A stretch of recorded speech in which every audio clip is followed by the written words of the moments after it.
দেশের ৭৪ লাখ মানুষ বিষণ্ণতাজনিত মানসিক রোগে ভুগছেন।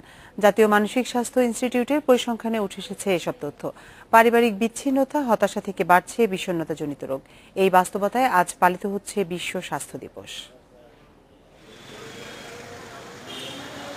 জাতীয় মানসিক স্বাস্থ্য ইনস্টিটিউটে প্রতিদিন গড়ে ১৫০ রোগী চিকিৎসা নিতে আসেন। তাদের অনেকেই বিষণ্ণতাজনিত রোগে আক্রান্ত। প্রথম দিকে তেমন গুরুত্ব না দিলেও রোগের ভয়াবহতায় কেউ কেউ ভর্তি হয়েছেন হাসপাতালে।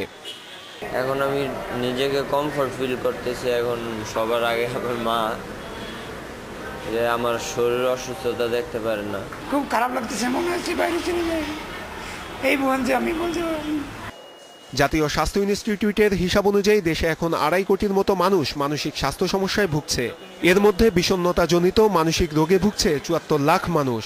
পারিবারিক বিচ্ছিন্নতা, হতাশা ছাড়াও বেকারত্ব, মাদকাসক্তি, প্রেম ঘটিত কারণ, এমনকি ইন্টারনেট আসক্তিতেও তৈরি হচ্ছে বিষণ্ণতা।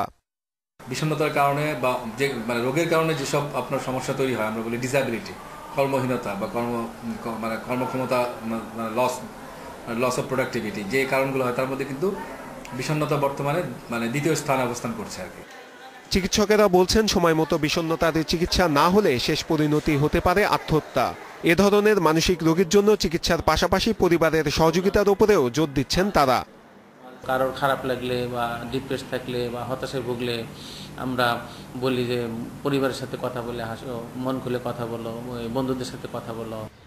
বিষণ্ণতাজনিত মানসিক রোগের বিষয়ে জনসচেতনতা বাড়ানোর উপর জোর দিচ্ছে স্বাস্থ্য অধিদপ্তর।